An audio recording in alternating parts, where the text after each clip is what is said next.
يا أبا عبد الله يا أبا عبد الله. اعوذ باللہ من الشیطان الرجیم بسم اللہ الرحمن الرحیم الحمد للہ رب العالمین الصلاۃ والسلام علی اشرف الانبیاء والمرسلین سیدنا و نبینا ابی القاسم محمد وآلہ الطیبین الطاہرین المعصومین ولعنۃ اللہ علی اعدائہم اجمعین من الآن الی قیام یوم الدین. اما بعد فقد قال اللہ تعالی فی کتابہ المبین وہو اصدق القائلین وقولہ الحق. بسم اللہ الرحمن الرحیم ذالک ومن یعظم شعائر اللہ فانہا من تقوی القلوب.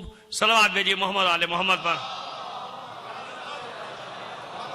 آپ سے درخواست کروں گا سید ریحان عباس اعظمی ابن سید اقبال حسن رضوی کے ایصال ثواب کے لیے، اور ساتھ ہی میں میرے بیٹے میرے بھتیجے سلمان اعظمی کو بھی شامل کر کے ایک سورہ فاتحہ پڑھ کر بخش دیجیے گا. بسم اللہ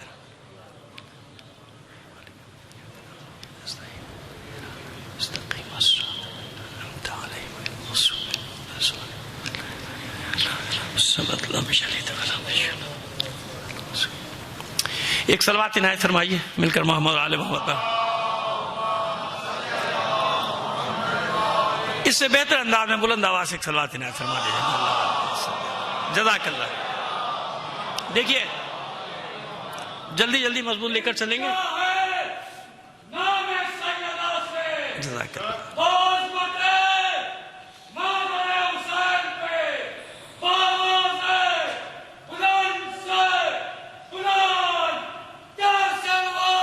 اللہ صلی علی محمد. جزاک اللہ.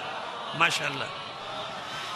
یہ جو مجلس میں آپ بیٹھے نا یہاں، تو میں بتا دوں آپ کو، یہ سارے جو کیمرے لگے ہوئے ہیں نا، یہ پوری دنیا میں اس وقت لاکھوں آدمی، میں کم بتا رہا ہوں، ممکن ہے کروڑ سے زیادہ ہوں، لیکن لاکھوں آدمی، کیونکہ مجھے پڑوسی ملک سے بھی، ہمارے برادر عزیز نقی بھائی سے بھی مسلسل لوگ رابطے میں، مجھ سے بھی لوگ رابطے میں ہیں، اور لاکھوں آدمی وہاں بھی اس وقت بھارت میں بیٹھے ہوئے ہیں اور اس مجلس میں شریک ہیں، سوئم میں شریک ہیں. تو بس جیسے میرے بھائی نے صلوات بھیجی ہے، اسی انداز میں شریک رہیے گا، کیونکہ پوری دنیا میں مومنین بیک وقت اس مجلس میں آپ کے ساتھ شریک ہیں، اور اس کا ثبوت میں آپ کو دے رہا ہوں.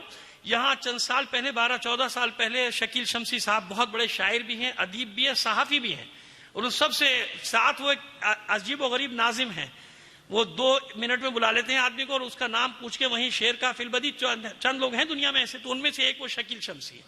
تو انہوں نے 2 قطعات، ایک پہلے پڑھا تھا انہوں نے یہاں ملیر میں کسی محفل میں 13 رجب کی، ریحان بھائی کو بلانے سے پہلے، وہ اور ایک انہوں نے آج لے کے بھیجا. بس وہ 2 قطعے اس لیے شامل کر رہا ہوں تاکہ بھارت میں جو لاکھوں لوگ بیٹھے ہیں ان کی نمائندگی اس مجلس میں ہو جائے.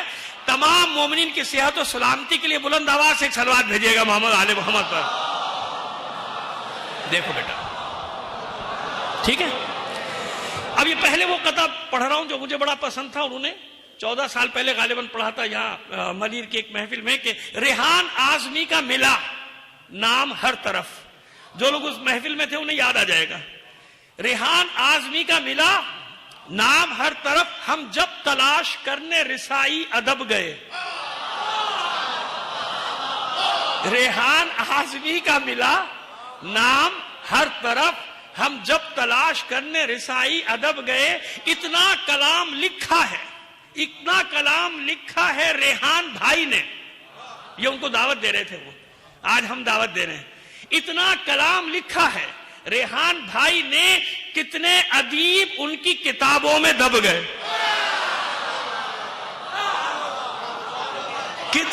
اتنا کلام لکھا ہے ریحان بھائی نے، کتنے ادیب ان کی کتابوں میں دب گئے. یہ 14 سال پہلے لکھا تھا، جو آج انہوں نے لکھا ہے وفات کے موقع پہ، وہ دیکھے گا قطعہ کیسا ہے. ریحان کو مرنے دے گا نہ ریحان کا کلام، ریحان کو مرنے دے گا نہ ریحان کا کلام. رکھیں گے زندہ حشر تلک نوحہ و سلام، رکھیں گے زندہ حشر تلک نوحہ اور سلام. ڈرتی ہے موت ہاتھ لگاتے ہوئے اسے. بھائی نام میں نے پورا لیا ہے. پہلے کیا نام لیا ہے؟ ریحان عباس. پورا نام کیا ہے ریحان بھائی کا؟ ریحان عباس اعظمی. اب سنیے، ڈرتی ہے موت ہاتھ لگاتے ہوئے اسے، عباس نامدار سے جڑ جائے جس کا نام.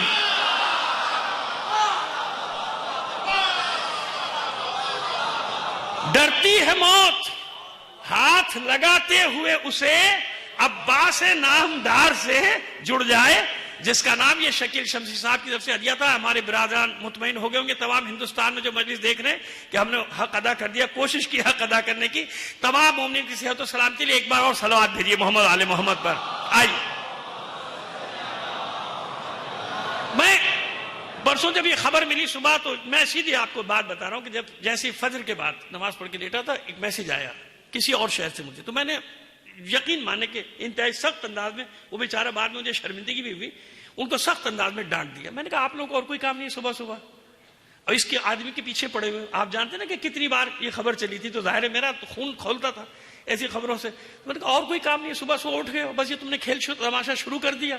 وہ بیچارے کنفیوز کہ مجھے فلانے نے بھیجا فلاں. میں نے کہا بھائی دیکھ تو لیا کرو, پوچھ تو لیا کرو, کوئی ایسی خبر نہیں. اچھا سیدھی سی بات ہے, میرا حق تھا کہ میں کہہ سکتا تھا. میں نے کہا بھائی ابھی تو میں بیٹھا ہوں, مجھے تو پہلے خبر آنی چاہیے تھی, لیکن میں بھی یہ بات کر ہی رہا تھا. اچھا میں کسی کو فون بھی نہیں کر رہا تھا کیونکہ مجھے یقین تھا کہ ریحان ابھی کہاں جانے والا ہے. ریحان تو ہمارے درمیان رہے گا. خوشبو کہیں جاتی ہے, خوشبو کہاں جاتی ہے, اور میرا یقین ہے کہ اس وقت بھی اس کی خوشبو سے یہ عزاخانہ مہک رہا ہے. ریحان کہاں جا سکتا ہے, ریحان تو کہیں نہیں جا سکتے, خوشبو کہاں جاتی ہے. ریحان تو میں ایک دم ٹی وی پہ سلائڈ چلنا شروع, تو مجھے لگا کہ میرا دل اب بیٹھنا سا لگا. اور دیکھیں میں میری عادت بھی نہیں, میرے دوست احباب جانتے ہیں مبالغہ بھی نہیں کرتا اور مجھے کوئی شوق بھی نہیں خود. میں یہ بھی دعوے دار نہیں ہوں کہ میں بہت قریب تھا, سب سے قریب تھا, لیکن ہاں ان چند لوگوں میں ضرور تھا جو 40 سال سے ساتھ تھے, اور ان بھی چند لوگوں میں باقی تھا کہ آخری سانس تک جن کی دوستی بھائی چارہ باقی تھا. الحمدللہ یہ میرا فخر ضرور ہے کہ 40 سال کا ساتھ بھی تھا اور آخری سال. یہ گواہی اس کے بچے بھی دے دیں گے, اس کے ساتھ والے بھی دے دیں گے. میرا مبالغہ کرنا یہ میری عادت ہے ممبر پہ بیٹھ کر خاص. لیکن ایک بات بتا رہا ہوں کہ ایک اٹیچمنٹ تھا نا, ایک ساتھ تھا, 40 سال کا ساتھ. کب سے ساتھ تھا, ابھی مذہبی اس کی شناخت نہیں ہوئی تھی. یہ میں کالج لائف کی بات کر رہا ہوں. وہ ایک طلبہ تنظیم کے رہنما ہوتے تھے, میرا بھی تعلق ایک طلبہ تنظیم سے تھا. جب سے ہمارا تعلق تھا, اور ایک مزاج بتاؤں آپ کو, 2-3 باتیں مکس ہو جائیں گی لیکن باتیں کرنا بڑا ضروری ہے آپ سے, تاکہ آپ کو معلوم ہو جائے کہ ریحان اعظمی ہے کیا. میں نے بتا دیا اتنا لمبا ساتھ ہے, اس کی شادی, اس کے بچے سب میرے ساتھ. اتنا گہرا تعلق ہے کہ اب چھوٹے چھوٹے جو بچے تھے نا, یہ سلمان, ارسلان اور میرا بیٹا معصوم بیٹھا, یہ سب بیٹھے تھے نا, یہ کسی کے ساتھ جا نہیں سکتے تھے اکیلے. یہ مجھے اور میری فیملی کو اعزاز تھا کہ سلمان یہاں سے دوسرے شہروں میں بھی ہمارے ساتھ جاتا تھا اور ہماری گود میں بیٹھ کے جاتا تھا, اتنا چھوٹا تھا. اب آپ کو اندازہ ہو گیا. اور میں نے کہا کہ سب کی گواہ سینکڑوں لوگ بھی ہیں, اس کے بچے بھی گواہی دیں گے کہ میرا اس سے تعلق کیا تھا. ایک اور تعلق آپ کو بتا دوں, ایک صلوات بھیجیے محمد آل محمد پر. کیا عرض کروں, میں اپنے بھائی کی مجلس پڑھا رہا ہوں اور اس کے گواہ بھی اس مجمع میں بیٹھے ہوں گے درجنوں کی تعداد میں, کہ ہم 8 بھائی تھے.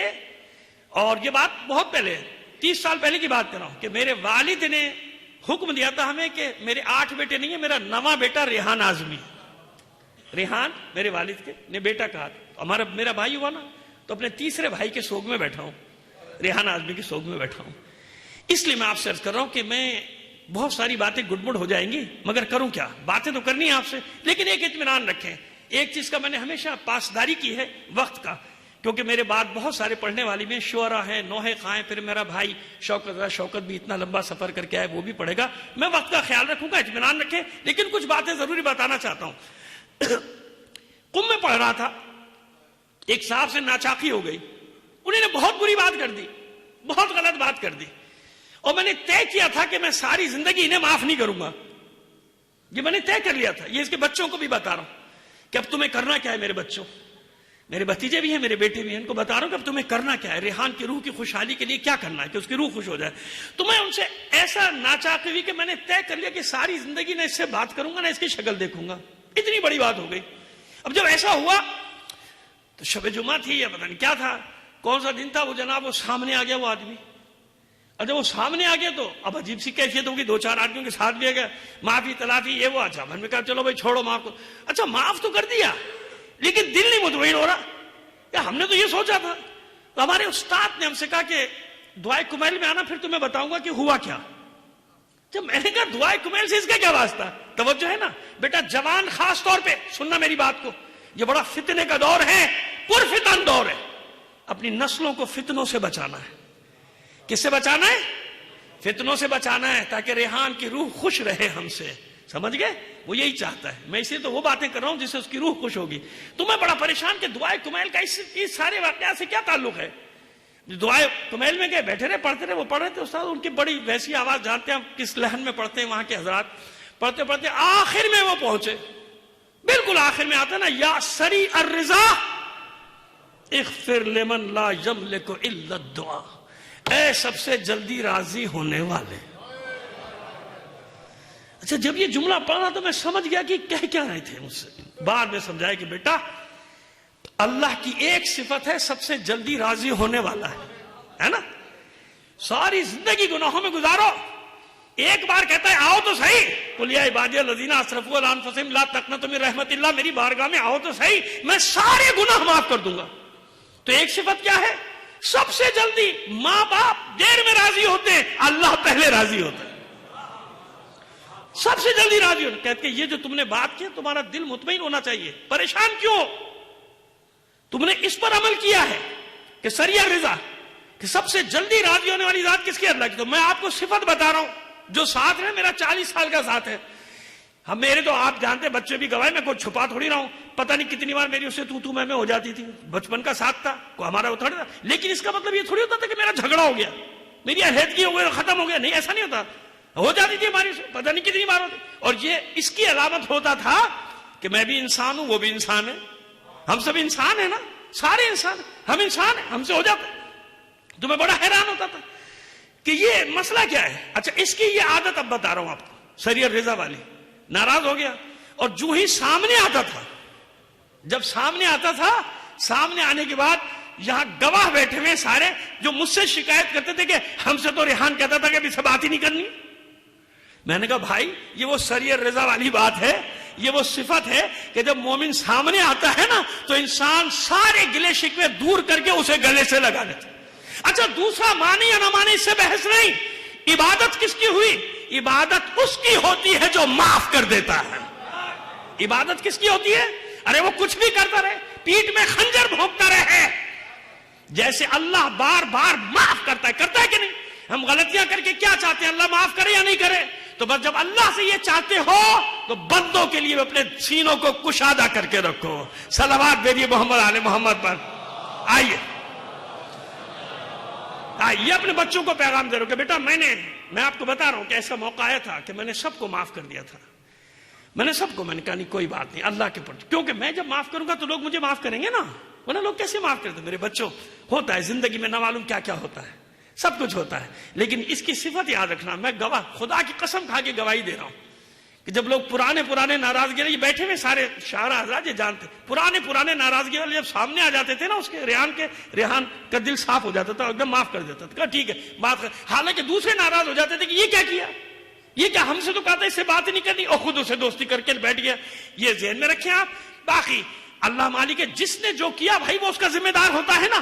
ہمیں سے کیا غرض؟ ہمیں اس سے غرض ہے کہ بس اللہ راضی رہنا چاہیے. اور آج جو کام کرنے کی ضرورت ہے وہ کیا ہے؟ جس سے ریحان کی روح خوش ہو جائے. صلوات بھیجیے محمد آل محمد پر. اب آئیے، اب میں ریحان کی بات نہیں کروں گا، بالکل بھی نہیں کروں گا. کیوں؟ جس کا ذکر ریحان سننا چاہتا ہے نا، اس کا ذکر ہونا چاہیے. بس یہ جتنا حق تھا میں نے کہہ دیا. میری عادت بھی نہیں کہ جس کے اصالے ثواب کی مجلس ہے، بھائی مجلس ہوگی مولا کی، مجلس میں ذکر ہوگا مولا کا، مجلس میں ذکر ہوگا حسین کا. اتنا اس کا حق تھا، اس عظیم انسان کا حق تھا کہ اتنی دیر اس کے اوپر بات کی جائے، جس نے ہزاروں کو نہیں تو سینکڑوں کو ضرور شاعر بنایا کہ نہیں بنایا؟ شاعر بنایا. اس میں کوئی اس کی بات تھوڑی ہے. ان کے شاگرد خدا کے اعتراف کرتے کہ ہمارے استاد ہیں، تو اس میں ایسی کوئی عیب کی بات نہیں ہے. ہاں عیب یہ ہے کہ جو استاد کی موجودگی میں استاد کا انکار کر دے. عیب کیا ہوگا کہ استاد ہو ریحان اور انکار کر دے، تو یہ عیب ضرور ہے. یہ عیب نہیں ہے کہ کوئی کہ اعتراف کرے کہ ہاں بھائی ہمارا استاد ہے ریحان آدمی نے ہمیں سکھائی، تو بڑی بات ہے، عزت کی بات ہے. ایک صلوات عنایت فرمائیے محمد آل محمد پر. ذالکہ وَمَن يُعَظِّمْ شَعَائِرَ اللَّهِ فَإِنَّهَا مِن تَقْوَى الْقُلُوبِ، اور جو تعظیم دیتے ہیں، جو عظمت دیتے ہیں اللہ کی نشانیوں کو، شاعر اللہ کو، تو یہ دلوں کی پاکیزگی کے سبب سے ہے۔ یہ شاعر پہ بات کریں گے کہ شاعر ہے کیا۔ شاعر جمع ہے شعیرہ کی۔ شعیرہ کہتے ہیں علامت کو، علامت جس سے علم حاصل ہو، علم اور آگہی۔ دیکھیے کہیں لے کر جانا چاہتا ہوں، میرا ساتھ دیجیے گا، یہ مجلس میں ہی پڑھنے کی ہمت رکھتا ہوں، دوسرا نہیں، تو سنیے، شعیرہ کی جمع ہے شاعر۔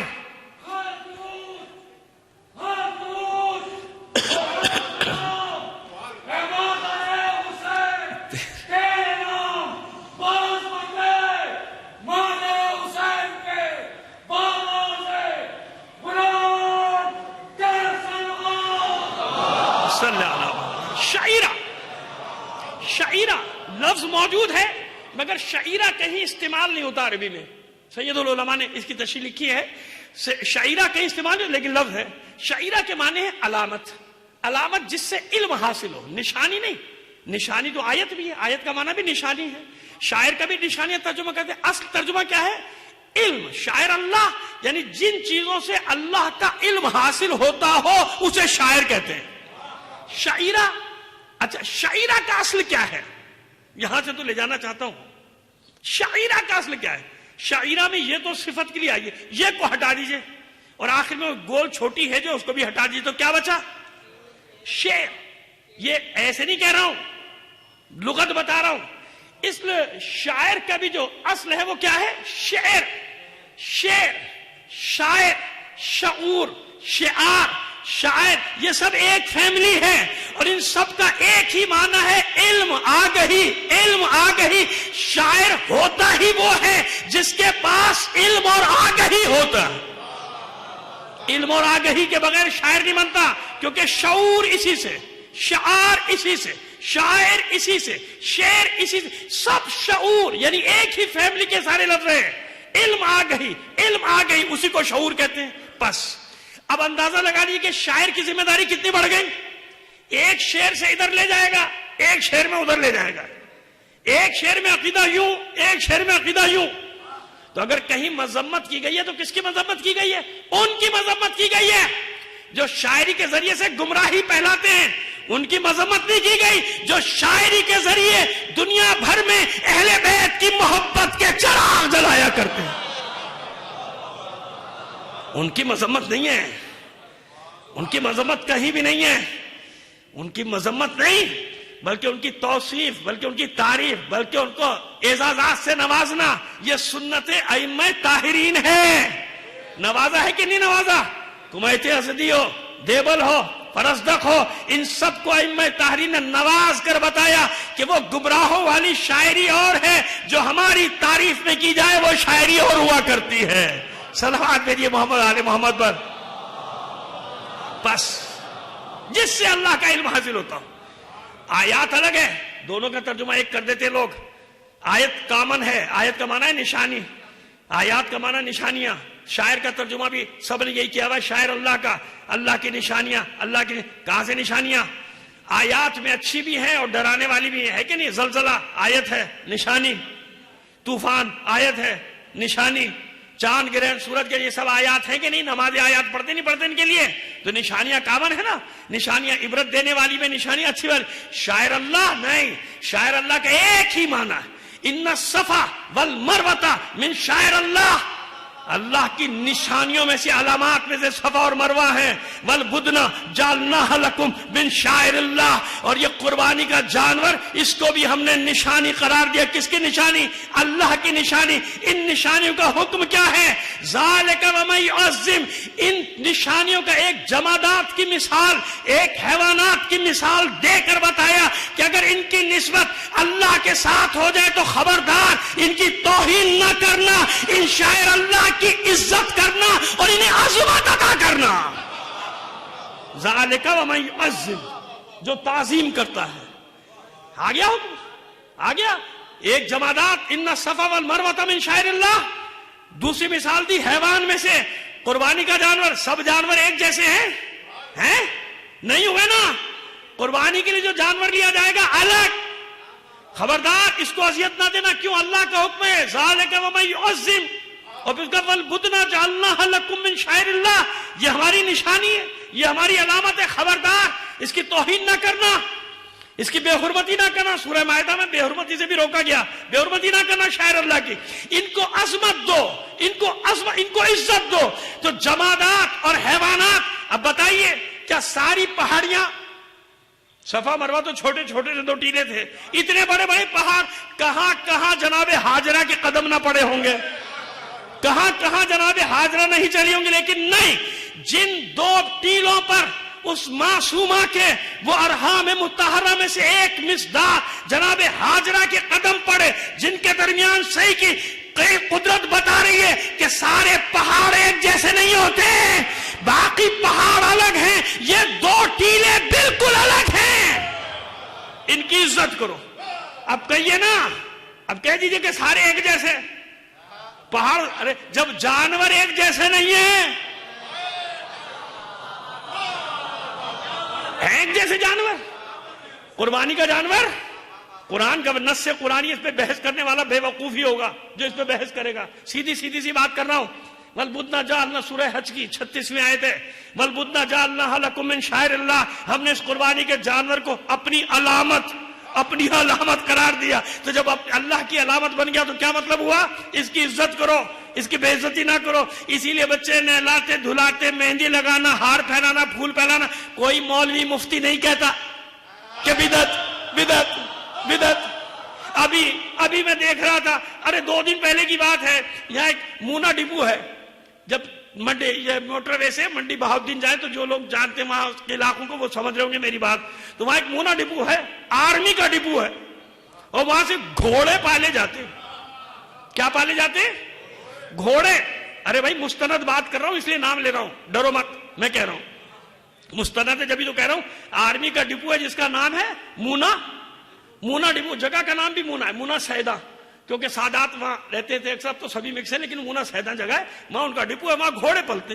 اس کی آئی جناب علامت، ایک گھوڑے کے تعارف کرا رہے. اور ماشاءاللہ ہمارے اہل علم بڑی بڑی داڑیاں مشرہ لوگ ہیں، اور وہ جناب معلوم ہو رہا ہے کہ کس طبقے کے لوگ ہیں، وہ سب کیمرے لیے کھڑے، اور ایک فوجی افسر تعارف کرا رہا ہے اس گھوڑے کا، اور بتا رہا ہے کہ یہ گھوڑا عام گھوڑا نہیں ہے، سارے گھوڑے ایک طرف. یہ گھوڑا اس نسل سے ہے کہ جو 4 گھوڑے اللہ کے رسول نے آواز دی تھی واپس آئے تھے، یہ وہ بتا رہا ہے.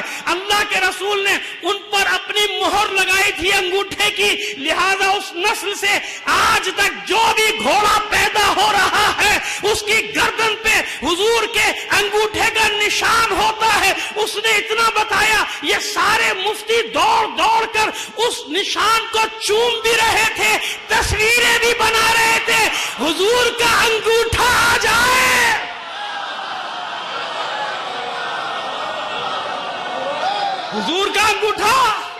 حضور کا انگوٹھا حیوان پہ لگ جائے تو آج 1400 سال بعد نہ معلوم کون سی سینکڑویں، 100ویں، 200ویں، 300ویں نسل میں آج بھی وہ مفتیوں کے چومنے کے قابل، اور جس حیوان پہ خود رسول کا نواسہ موجود ہے.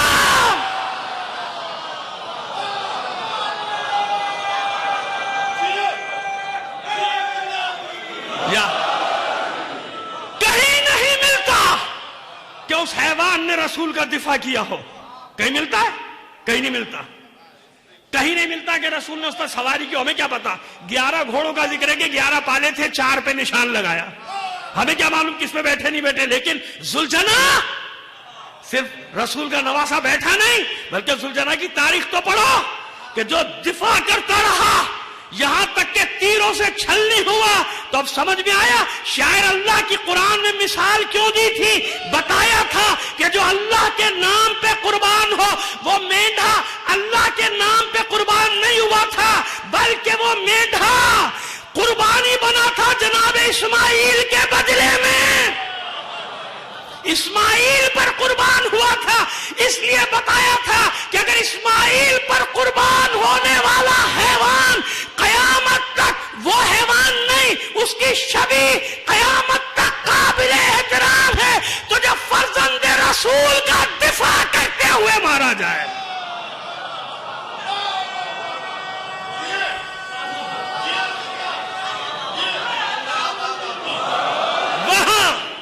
وہاں جبر تھا. توجہ سے سننا، بغیر دلیل کے میں بات ہی نہیں کرتا، آپ کو معلوم ہے، پوری دنیا جانتی ہے میرا مزاج، دلیل کے بغیر تھوڑی جائیں گے آگے. وہاں جبر تھا. جبر کا مطلب کیا ہے؟ وہ وجود میں اسی لیے آیا تھا، اس کے پاس اختیار نہیں تھا ادھر ادھر آنے جانے کا. مینڈھے کی بات کر رہا ہوں، جنت سے آنے والے دمبے کی بات کر رہا ہوں. وہ آیا تھا، جنت سے آیا تھا، وہ پیدا اسی لیے کیا کہتے جاؤ اور اسماعیل کی جگہ ذبح ہو جاؤ. اس کا اپنا اختیار تو نہیں تھا نا، آیا تھا جناب اسماعیل کی جگہ قربان ہو کے چلا گیا، لیکن اس ذوالجناح کے پاس اختیار تھا. جزاک اللہ. کھل گیا بھائی، مائک کھل گیا. اللہم صلی علی محمد. مل کر ایک بار بلند آواز سے آخری آدمی تک ایک صلوات بھیجیے محمد آل محمد پر. سمجھ میں آ گیا؟ وہ بے اختیار تھا، یہاں پورا اختیار تھا. اس ذوالجناح کے پاس جا سکتا تھا، اور اگر چلا جاتا تو کیا کوئی گناہ کرتا؟ اس کو کیا وہ حیوان ہے، جیسے دنیا کہتی ہے حیوان ہی تو تھا. اور چلو بھائی حیوان تھا، بھائی ہم کیا کریں، ہم بھی یہ کہہ رہے حیوان تھا، تو چلا جاتا کوئی گناہ ہوتا؟ اس کو کائے کا گناہ بھائی؟ کوئی گناہ نہیں، وہ چلا گیا اپنی سواری کو چھوڑ کے، سواری زین سے گری، وہ چلا جاتا. لیکن نہیں، بتا رہا تھا کہ وہ تھا، وہ مینڈھا، وہ دمبا جو اسماعیل کے لیے آیا تھا، جس کے پاس کوئی آپشن نہیں تھا، کوئی اختیار نہیں تھا. میں ہوں حسین کا اسب وفادار، میں ہوں حسین کا ذوالجناح، لہذا جب تک حسین کا ذکر رہے گا کیسے ہو سکتا ہے کہ جو حسین نے مجھے اعزاز بخشا ہے مجھ پہ سواری کر کے، لہذا میں بھی ایسا ہی کام کر کے جاؤں گا کہ جب تک حسین کا ذکر ہو میرا بھی ذکر ہوتا رہے.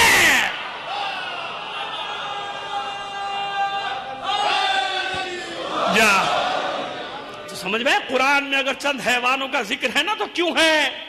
اصحاب کہف کے کتے کا ذکر ہے کہ نہیں ہے؟ کیوں ہے؟ یہ اللہ نے علامتیں بتائیں، نشانیاں بتائیں کہ دھوکہ مت کھا جانا. تمہیں ساری نشانیاں بتا رہا ہوں کہ شاعر اللہ جہاں سے بھی اللہ کا علم حاصل ہوتا ہو تو وہاں بچ گیا نبی زادہ.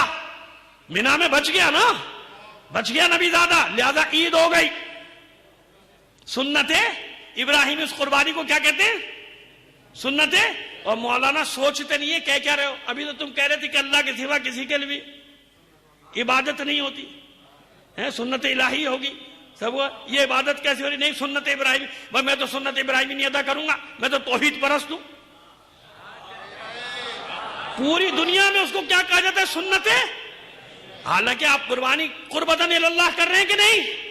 اللہ کے لیے. لیکن اللہ یہ چاہتا ہی نہیں کہ جس نے قربانی دی ہے اس کو کیسے بیچ سے نکالو گے. اگر اس کو بیچ سے نکال کر آؤ گے تو احسان فراموش، منکر بن جاؤ گے. میرے منکر یعنی جو ان کی عظمت کا انکار کرے گا اس کو اللہ کی بارگاہ میں اس کے سجدے بھی اللہ کو قبول نہیں. کیوں؟ آنا ادھر ہی سے جس نے بتایا ہے کہ توحید ہے کیا. یہ کیسے ہوگا؟ یہ کیسے ہو سکتا ہے؟ آنا ادھر سے ہی پڑے گا، اسی راستے سے. لہذا تمام انبیاء کا ذکر کے چھوٹی چھوٹی مثالیں سمیٹ رہا ہوں بیان کو. سمجھ میں آ گئی بات کہ یہ شعور اور آگہی کیا ہے؟ اگر یہ شعور آگہی نہ ہو تو شاعر نہیں ہوتا، کچھ بھی ہو سکتا ہے. شعور اور آگہی یہ شاعر جب ہی ہوگا جب تک اسے یہ شعور نہ آ جائے، اور اللہ اس کو عزت بھی نہیں دیتا. جس کی زبان سے کبھی اہل بیت کا ذکر نہ ہوا ہو. میں بھی بس اشارہ نہیں کرنا چاہتا، اچھا نہیں لگتا، بہت سے لوگ اس کے چاہنے والے ہوں گے اس بندے خدا کے، لیکن میں بتا رہا ہوں کہ میں نے کہیں دیکھا اس ملک میں کسی سرزمین پہ کسی جگہ پہ دیکھا کہ وہ اتنا بڑا لوگ اس کے فین چاہنے والے کتے لوٹ رہے ہیں اس کی قبر پہ. ہاں خود دکھا رہے ہیں بھائی، خود چینل دکھا رہے ہیں، کتے لوٹتے پھر رہے. نام بھی اچھا تھا، سب کچھ تھا، کتے لوٹ رہے ہیں وہاں. کوئی پوچھنے والا نہیں. کیوں؟ بتاؤ آپ کو، ریکارڈ پہ آ رہی ہے میری بات. یہ اس آدمی نے مجھے بات بتائی کہ جس کی قبر پہ آج بھی ہر روز صبح درجنوں آدمی فاتحہ پڑھ رہے ہوتے ہیں لاہور میں مومن پورا قبرستان میں. جب وہ زندہ تھا تو اس نے مجھے یہ بات بتائی. تو میں نے کہا کہ صاحب نے کبھی اہل بیت کی شان بیان نہیں کی. کہا نہیں، یہ ڈرتا ہے کہیں اس پہ شیعہ کا لیبل نہ لگ جائے. تو ہم نے اس کو کہا ہوا ہے کہ یاد رکھنا تو کتنا ہی بڑا آدمی بن جا، جب تک اہل بیت کی شان میں کچھ نہیں کہے گا دنیا میں باقی نہیں رہے گا. آج مرنے کے بعد وہ باقی ہیں جن پر اعتراض کرتا تھا اس پر کتے لوٹ رہے. کیوں؟ اس کی زبان سے ایک کلام بھی کبھی اہل بیت کی شان میں نہیں نکلا تھا، نہیں نکلا تھا. تو جو اہل بیت کیا کرتے ہیں، ایک تو دنیا میں انعام دے دیتے ہیں نا، اسی دنیا میں کہ تمہارا انعام، یہ تم نے کیا سب کچھ، یہ تمہارا انعام، جاؤ.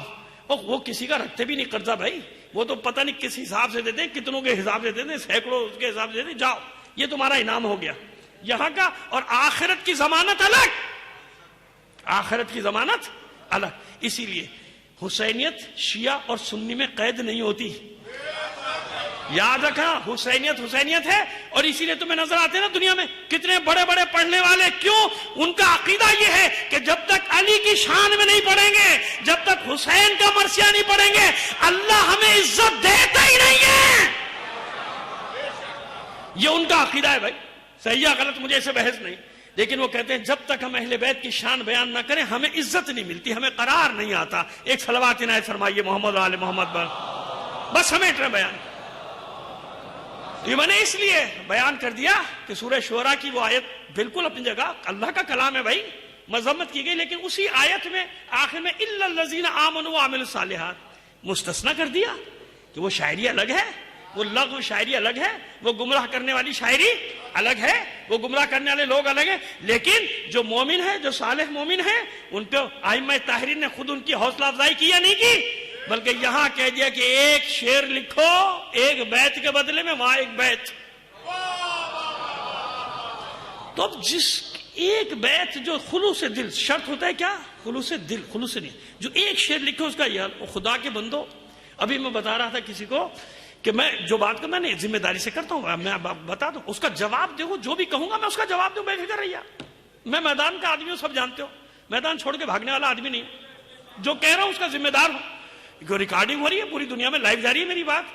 اب میں آپ کو بتاؤں 30,000 سے زیادہ کلام کہتے ہیں نا لوگ، نہیں، یہ 30,000 سے زیادہ کلام تو لاکھوں شعر تو ویسے ہی ہوگا نا.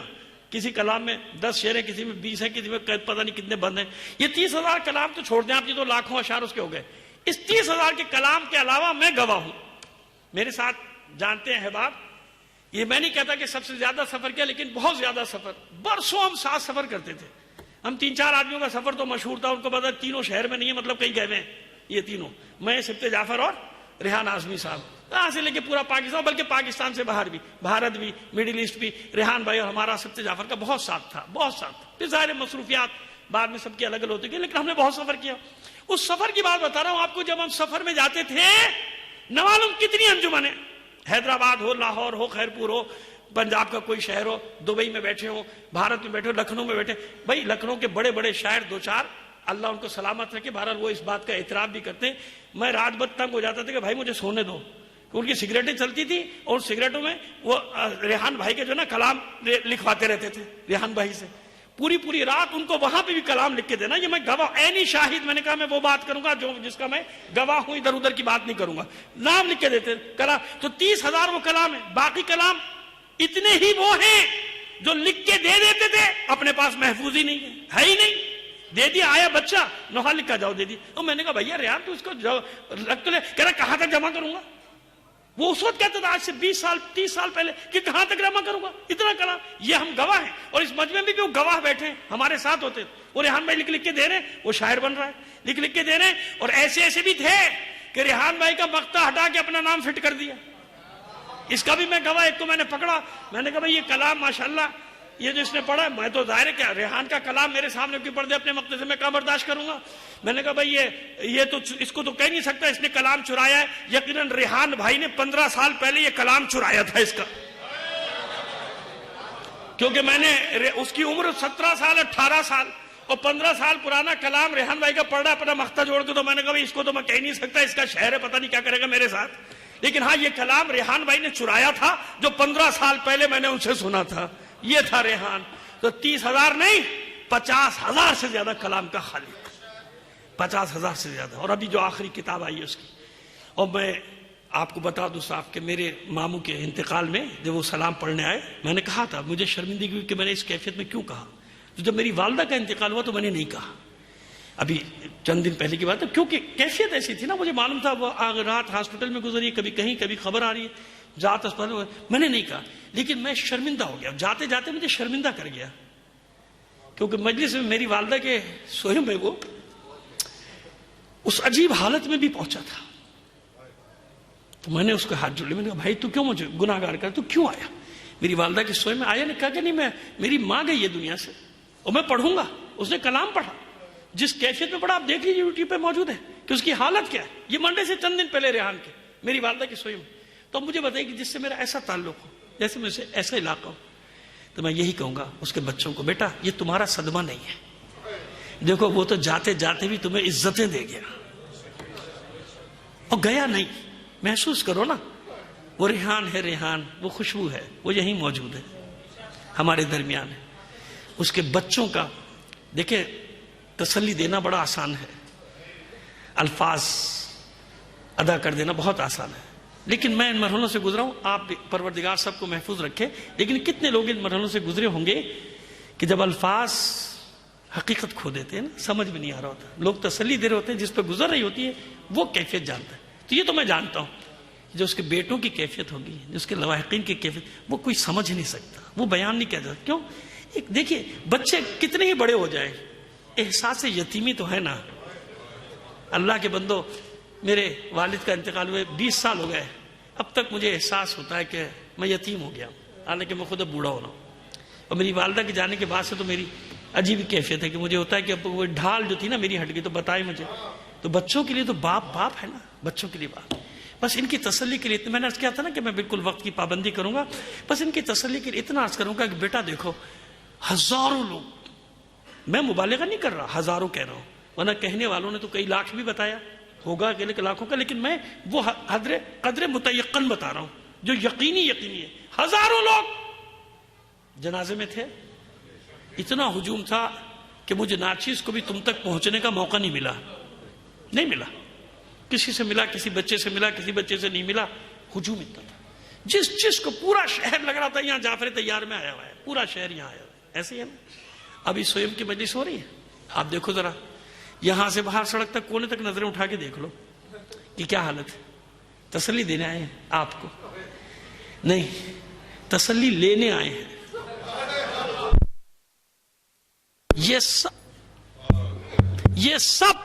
یہ جتنے بھی ہیں نا، یہ سب صاحب عزا ہیں. ریحان ان سب کا تھا. بعض وقت کیا ہوتا ہے، انسان ایک آفاقی شخصیت میں تبدیل ہو جاتا ہے. آفاقی یعنی ملکیت ہو جاتا ہے انسانیت کی. ان میں سے ہر شخص افسردہ ہے. میں کیا تسلی دوں تمہیں؟ میں تو خود ڈھونڈ رہا ہوں کوئی مجھے تسلی دینے والا تو مل جائے. میرا دوست، برسوں کا دوست، میں نے عرض کیا نا کہ 40 سال کا ساتھ ہمارا، اور کیا کچھ اس درمیان میں نہیں ہوتا تھا. ہمارے درمیان سب کچھ ہوتا تھا. بچے جانتے ہیں، میں بچوں کو جھوٹ تھوڑی بولوں گا، سب کو معلوم. لیکن اس کے باوجود ریحان تھا. آپ محسوس کریں گے نا، اس کی خوشبو ہر جگہ ہے. دنیا کا کوئی فرش عذاب ایسا نہیں ہوگا اردو عزاداری کا جہاں پہ ریحان کا تذکرہ نہ ہو رہا ہو. میں نے عرض کیا نا کہ پوری دنیا میں یہ اس کے سوئم کی مجلس میں لوگ ایسے بیٹھے ہیں ہر جگہ جیسے آپ یہاں پر بیٹھے ہیں. کیونکہ جب میں رابطے میں ہوں نا، میرے بھائی دوسرے برادران بھی، عارف رضا وغیرہ، نقی بھائی وغیرہ، یہ سب رابطے میں. پوری دنیا میں اس وقت بیک وقت یہ مجلس جا رہی ہے اللہ کے بندے. لیکن اتنا ہے نا، کتنا سارا مجمع موجود ہے، کتنی ڈھارس ہے. بلکہ میں تو یہ کہوں گا، بیچارہ میرا بیٹا سلمان وہاں اکیلا تھا، اس کی جدائی برداشت نہیں کر سکا. ریحان اپنے بیٹے کے پاس چلا گیا کہ بیٹا میں آ گیا. اور اس سے آگے بڑھ کر کہہ دوں تو بالکل بھائی، میرا تو عقیدہ یہی ہے کہ اہل بیت نے اسے اپنی بزم میں بلا لیا. جو کلام تم وہاں سنایا کرتے تھے، اب یہاں ہماری بزم میں سناؤ، ہمارے سامنے بیٹھ کے سناؤ. سبط جعفر بھی وہاں ہے، یہ بھی وہاں ہے، سلمان بھی وہاں ہے، سب وہاں ہیں. اب آپ بتائیے اس محفل کا رنگ کیا ہوگا، اس مجلس کی کیا کیفیت. لیکن ہاں، ہمارا غم تو ہے نا، بظاہر ہمارے سامنے سے اس کا وجود چلا گیا. لیکن خود ریحان سے سن لیجئے کہ وہ کیا ہے. ہمت کر کے پڑھتا ہوں، اس کے ایک لوہے کا ایک بند ہے، آخری بند، کوشش کرتا ہوں بس وہیں سے پھر مصائب پہ آ جاؤں گا کہ ایک مجھے بہت پسند ہے، اور لوگ جانتے ہیں کہ ہر سال شب عاشور میں وہ نوحہ پڑھتا ہوں اس کا، اور نام لے کے پڑھتا ہوں، اور اس دفعہ بھی میں نے پڑھا تھا اور یہ کہہ کے پڑھا تھا آخر میں جب مقطع ہے تو میں نے یہ جملہ کہا تھا، مجھے یاد ہے، میں نے کہا تھا کہ ریحان آزمی کا کلام ہے، دعا کرو بڑا بیمار ہے وہ، صحت مل جائے۔ تو بہرحال میں تو یہی کہوں گا کہ صحت مل گئی، بڑی اذیت میں تھا، چلا گیا۔ جو شفا دینے والے ہیں انہوں نے اپنے شفا خانے میں بلا لیا، اپنے پاس بولے۔ وہ کہتا ہے کہ ریحان، اس کا مقطع کا بند ہے جو میں پڑھ رہا ہوں اور مجھے بہت پسند ہے یہ مقطع کا بند اس کا، ریحان آزمی پہ کرم ہے بطول کا۔ میرے بھائی نے بھی نعرے لگائے تھے نا دو، میں نے اس میں سوچ لیا تھا کہ یہ بند ضرور پڑھوں گا مقطع کا مصائب سے پہلے۔ ریحان آزمی پہ کرم ہے بطول کا، جاری میرے قلم سے ہے نوحوں کا سلسلہ، میرے قلم کی روح میں شامل ہے کربلا، جو بھی لکھا ہوا وہی مقبول بارگاہ۔ ایک ایک مصرع حقیقت پر ہے اس کا، جو بھی لکھا ہوا وہی مقبول بارگاہ، زہرا نے مجھ کو حرف کے موتی عطا کیے، زہرا نے مجھ کو حرف کے موتی عطا کیے، میں نے وہ سارے بزم ازاں میں لٹا دی، میں نے وہ سارے بزم ازاں میں لٹا دیے۔ بس ریحان، تیرے نام کے ساتھ عباس کا نام جڑا ہوا ہے، بس عباس کا ہی پرسہ دینا ہے سیدہ زہرا کو۔ بھروسہ تھا نا، اپنے بچوں کا مان عباس، اپنی بہنوں کا مان عباس، اپنے بھتیجوں کا مان عباس، اپنی بھتیجی سکینہ کا مان عباس، اپنے بھائی حسین کا مان عباس۔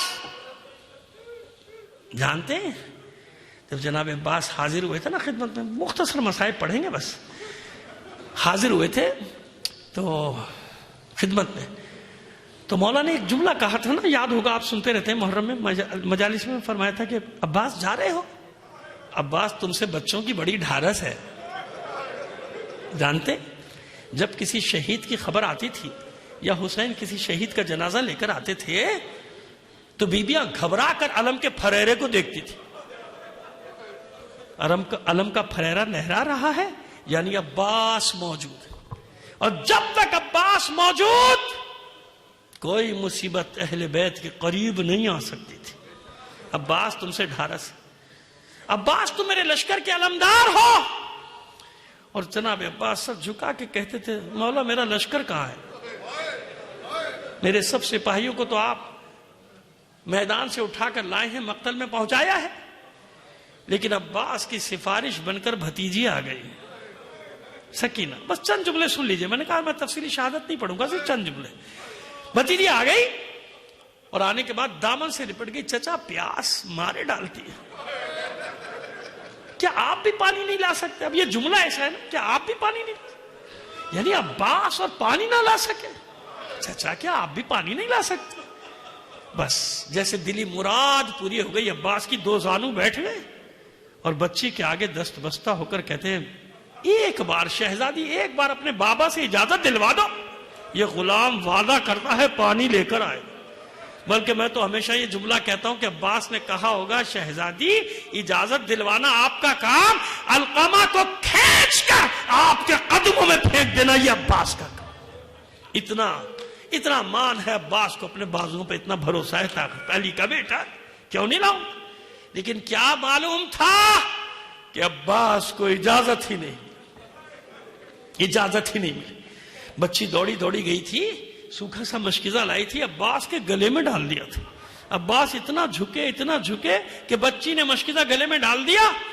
بس جن کو سقائی پہ اعتراض ہوتا ہے نا، ان کے لیے ہمیشہ یہ کہتا ہوں کہ قیامت تک علم کے گلے میں مشکیزہ اس بات کی گواہی ہے کہ یہ مشکیزہ میں نے، تم نے نہیں ڈالا، یہ کسی بچی کی یادگار ہے۔ روضہ عباس کے باہر مشکیزہ گواہی دے رہا ہے کہ سقائے حرم پانی نہیں پلا سکا، مگر قیامت تک سقائے حرم کا سقا بن گیا عباس۔ گئے میدان میں، سنیے کیا ہوا۔ حسین کو عباس نظر نہیں آئے، ہاں جاتے ہوئے دیکھا کہ میرا شیر تیزی سے گیا، گھاٹ پہ قبضہ کیا، پانی ترائی میں اتارا گھوڑے کو، مشکیزہ بھرا. جب واپس پلٹے عباس تو سامنے لشکر آ گیا. حسین کو کچھ نظر نہیں آیا. حسین ایک بلندی پہ کھڑے ہو کر دیکھ رہے ہیں. کس چیز کو دیکھ رہے ہیں؟ علم کو. علم پہ نگاہ ہے حسین کی. دیکھا علم تیزی سے واپس پلٹ رہا ہے، علقمہ سے تیزی سے آ رہا ہے. توجہ سے ایک جملے کے لیے ساری زحمت دے رہا ہوں آپ کو، جو جملہ آپ کو سنانا ہے. تیزی سے واپس پلٹ گیا. پھر حسین نے دیکھا کہ اس کی رفتار آہستہ ہو گئی، کبھی دائیں جاتا ہے کبھی بائیں جاتا ہے. سمجھ گئے نا؟ آپ کا اور میرا مولا عباس راستہ بنانے کی کوشش کر رہا ہے، کبھی دائیں سے کبھی بائیں. پھر حسین نے دیکھا کہ ایک مقام پہ علم جھکا، پھر اٹھ گئے. میرا مولا سمجھ گیا میرے شیر کا ایک بازو قلم ہو گیا. کچھ دیر علم آگے بڑھنے کی کوشش کر رہا ہے، پھر علم جھکا، پھر اٹھ گیا. حسین نے جان لیا کہ میرے شیر کا دوسرا بازو بھی قلم ہو گیا. حسین دیکھ رہے ہیں کچھ دیر تک علم تھر تھرایا، کبھی دائیں کبھی بائیں. تیسری بار جب جھکا پھر اٹھ نہ سکا، پھر اٹھ نہ سکا. بس علم فوج حسینی ٹھنڈا ہو گیا. کیوں؟ اب کیا کرے عباس؟ علم کو بچائے یا مشکیزے کو؟ مشکیزہ زیادہ اہم ہے نا سکینہ کا.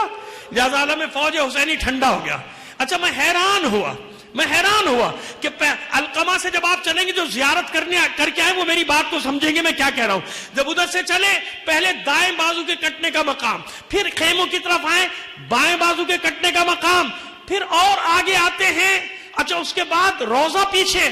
تو میں حیران تھا کہ وہی قتل گاہ ہے، کیونکہ جناب عباس نے کیا وصیت کی تھی؟ میرا جنازہ لے کر مت جائیے گا، میرا لاشا لے کر مت جائیے گا. تو میں بڑا حیران ہوتا تھا کہ یہ قتل گاہ تو آگے ہونے چاہیے، یہ قتل گاہ پیچھے کیوں ہے اس بازو کے مقام سے؟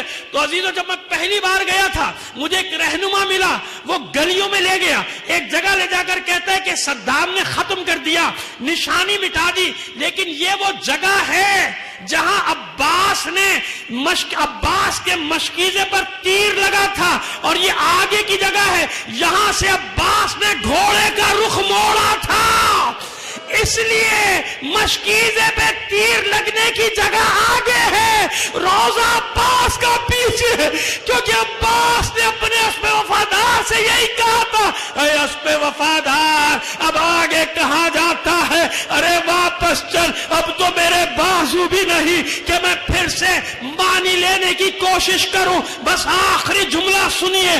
بہت دیر ہو گئی میرا چچا نہیں آیا. اے فضہ ذرا خبر تو لا، میرا چچا اب تک کیوں نہیں آیا؟ فضہ نے خیمے کا پردہ اٹھایا، کچھ دیر مشاہدہ کر کے آواز دی، سکینہ مبارک ہو، تیرے چچا کا علم آ رہا ہے. اے فضہ آپ نے بہت جلدی کی، آپ نے علم آتے دیکھا مگر یہ نہ دیکھا کہ وہ علم عباس کے لہو میں غرق ہے، عباس کے لہو سے سرخ ہے.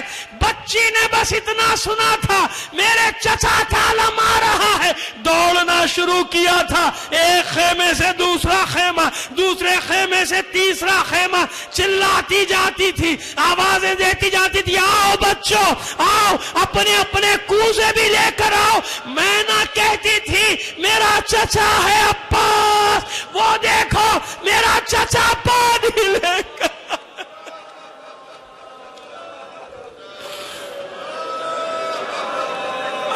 لعنت اللہ علی القوم الظالمین وسیعلم الذین ظلموا ایام منقلب ینقلبون. بس بہت سا طویل مجلس ہے بھی انشاءاللہ، باقی اصل پڑھنے والے گزارش کروں گا کہ ایک بار سورہ فاتحہ ریحان عباس، ابن سید اقبال، حسن رضوی اور سلمان ہمارے بھتیجے کو بھی شامل کریے. ایک سورہ فاتحہ اور 3 بار سورہ توحید کی تلاوت.